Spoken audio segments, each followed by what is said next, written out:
بسم الله الرحمن الرحيم. السلام عليكم ورحمة الله وبركاته. إن الحمد لله نحمده ونستعينه ونستغفره ونعوذ بالله من شرور أنفسنا ومن سيئات أعمالنا. من يهده الله فلا مضل له ومن يضلله فلا هادي له. أشهد أن لا إله إلا الله وأشهد أن محمدا عبده ورسوله. اللهم صل وسلم على محمد وعلى آله وأصحابه ومن تبعهم بإحسان إلى يوم الدين.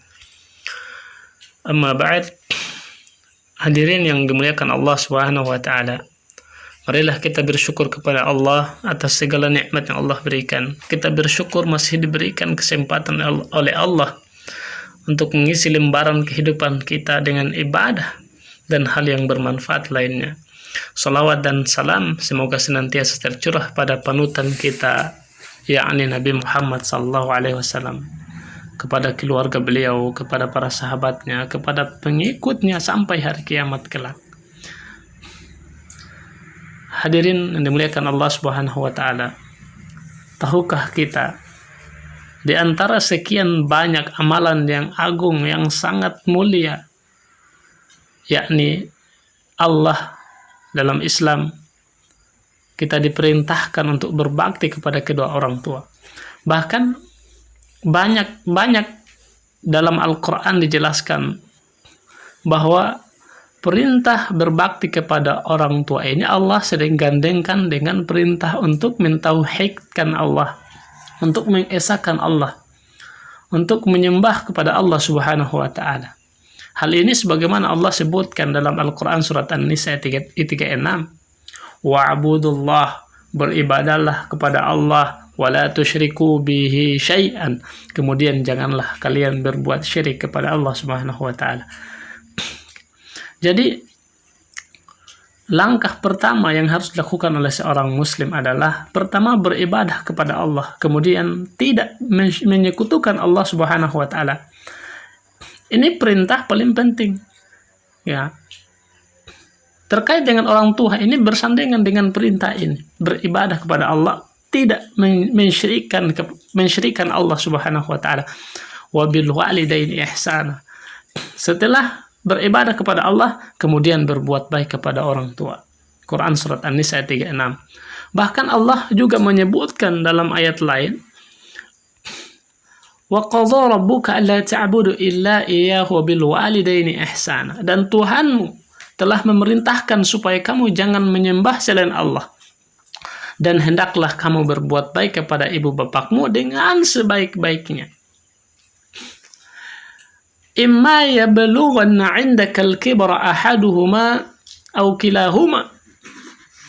Jika salah seorang di antara keduanya, bapak atau ibu kita, berumur lanjut atau berusia lanjut dalam keadaan dalam pemeliharaanmu, maka janganlah sekali-kali fala taqul lahuma uff, maka janganlah sekali-kali kamu wala tanharhuma wa qul lahuma qawlan karima, maka janganlah sekali-kali kamu mengatakan kepada keduanya perkataan apalagi sampai membentak mereka, sampai mengeluarkan kata-kata kasar kepada mereka.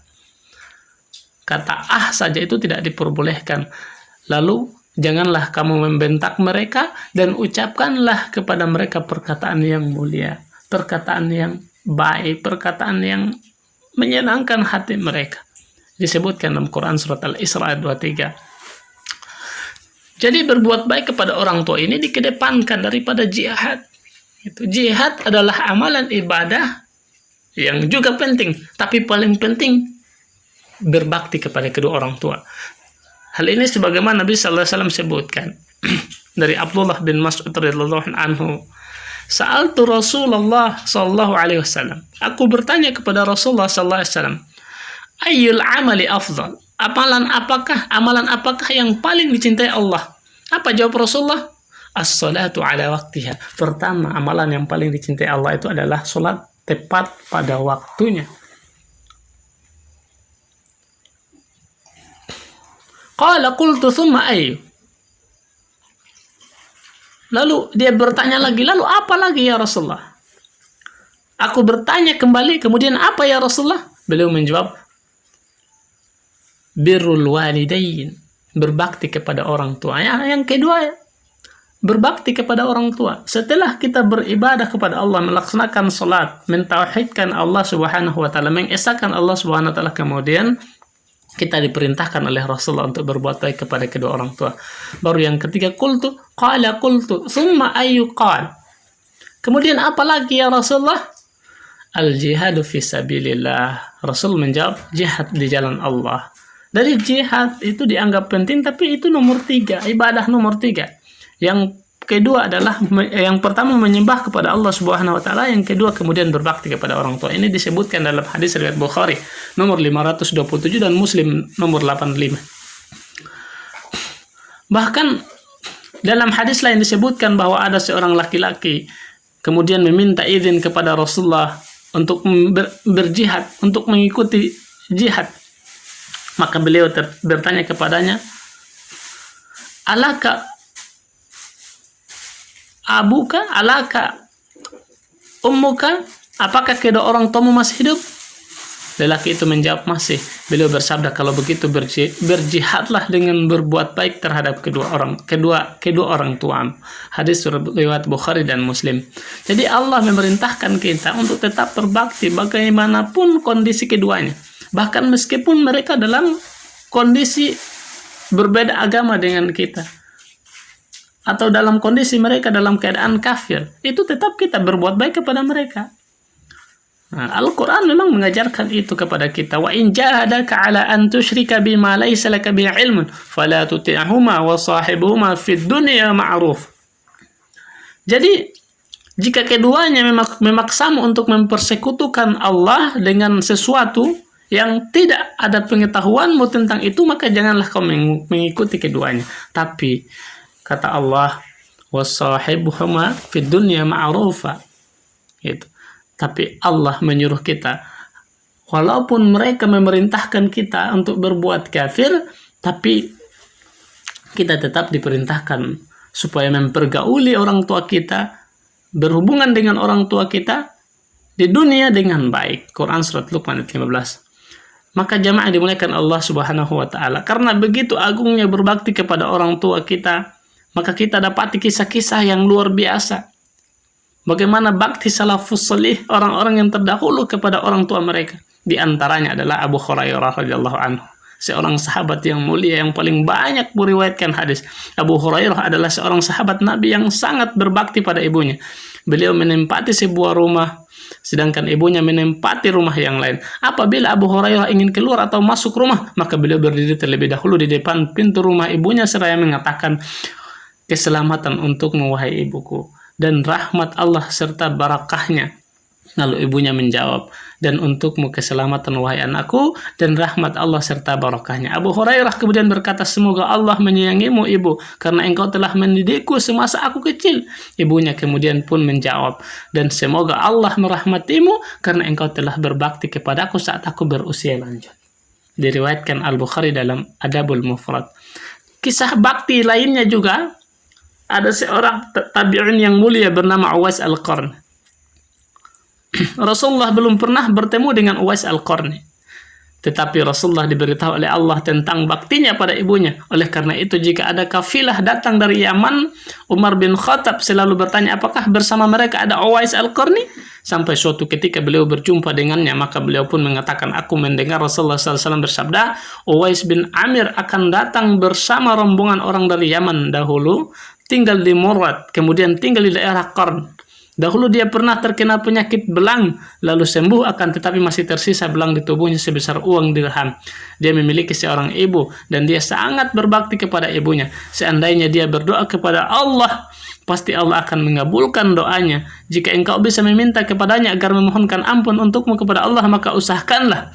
Maka mohonkanlah ampun kepada Allah untuk Uwais Al-Qarni, Lantas dia berdoa memohonkan ampun untuk Umar bin Khattab. Setelah itu Umar bertanya kepadanya, engkau hendak pergi ke mana? Kufah, jawabnya. Beliau bertanya lagi, maukah aku tuliskan surat untukmu kepada gubernur Kufah agar melayanimu? Uwais Al-Qarni mengatakan, berada di tengah-tengah banyak orang lebih aku sukai. Hadis riwayat Muslim. Begitu juga ada kisah 3 orang yang terjebak dalam gua yang mana pintunya tertutup batu besar. Maka masing-masing mereka berdoa dengan amalan baik yang telah mereka kerjakan. Salah seorang di antara mereka berdoa dan berwasilah dengan baktinya kepada kedua orang tuanya yang telah tua renta. Dia berusaha melayani kedua orang tuanya dan mendahulukannya dari istrinya dan anaknya. Suatu saat ia pernah mencari kayu bakar di tempat yang sangat jauh sehingga balik ke rumah terlambat. Ia pun memerah susu untuk orang tuanya, tetapi ternyata keduanya telah tertidur. Tapi ia tidak berani membangunkan keduanya. Lalu ia menunggu sambil tetap memegangi bejana susu tersebut sampai fajar menyingsing. Baru keduanya bangun dan ia pun memberi minum kepada keduanya. Lihat hadis riwayat Bukhari nomor 272 dan Muslim 2473. Hadirin dimuliakan Allah Subhanahu wa taala. Mendengar beberapa kisah ini luar biasa. Kebaktian mereka kepada ibu mereka, kepada kedua orang tua mereka khususnya. Tapi realitas yang kita lihat sekarang ini banyak sekali ketika orang tua mereka sudah tua renta. Banyak sekali anak-anak yang kemudian mengeluarkan kata-kata kasar kepada ibu mereka. Mereka mengeluarkan kata-kata yang membuat orang tuanya sedih. Padahal mestinya ketika orang tua sudah tua renta, pelayanan anak kepada mereka selayaknya mereka melayani ketika mereka dilayani waktu kecil. Mestinya seperti itu. Karena orang tua telah mengurus mereka sejak kecil sampai mereka dewasa lalu mereka menikah. Kemudian mereka diberikan harta, kelebihan harta oleh Allah Subhanahu wa taala. Ibunya mengandungnya 9 bulan 9 hari bahkan dengan tetesan darah dan pengorbanan nyawa. Itu tetesan darah dan pengorbanan nyawa. Lalu orang tuanya kemudian mencari nafkah, membanting tulang, tidak menganggap di depan sana ada ancaman apa, yang jelas mereka tetap berusaha agar mereka bisa memenuhi kebutuhan anaknya. Tapi setelah anak itu sukses, mereka mulai lupa kepada kedua orang tuanya. Bahkan mereka lebih cinta kepada istrinya ketimbang kedua orang tuanya. Mereka sering-sering tidak berlaku adil kepada orang tuanya. Mereka sering-sering lebih mencintai istrinya, bahkan lebih menakuti istrinya ketimbang orang tuanya sendiri. Masya Allah. Hadirin dimuliakan Allah Subhanahu wa taala. Setelah mendengarkan apa yang disampaikan ini, semoga cinta kita kepada kedua orang tua kita semakin bertambah dan kita bisa berusaha adil dalam membagi waktu. Kalau kita jauh, marilah kita hubungi orang tua kita. Sekarang zaman teknologi yang begitu canggih, berbeda dengan dulu. Kalau dulu mau menemui orang tua sulit kalau kita dalam kondisi tinggal di tempat yang jauh. Tapi sekarang dengan handphone, bahkan dari jauh pun kita bisa bertatapan wajah, video call kan sekarang. Jadi sudah mudah. Sudah banyak cara untuk kita berbakti kepada kedua orang tua. Kalau kita memiliki kelebihan harta, uang misalnya, sekarang gampang. Tidak seperti dulu harus mengirim uang misalnya lewat kapal dan lain sebagainya. Tapi sekarang kita bisa transfer di rumah, mereka bisa dapatkan uang dari kita. Jadi jemaah dimuliakan Allah SWT, tidak ada alasan untuk kemudian tidak berbakti kepada kedua orang tua. Semoga apa yang saya sampaikan bermanfaat bagi diri saya pribadi, kemudian bagi kita semua. Maafkan jika ada kata-kata yang keliru, kurang. Supaya tidak dipandang sia-sia di hadapan Allah, marilah kita tutup dengan kafaratul majlis. Subhanakallahumma bihamdika asyhadu an la ilaha illa anta astaghfiruka wa atubu ilaika. Wassalamu alaikum warahmatullahi wabarakatuh.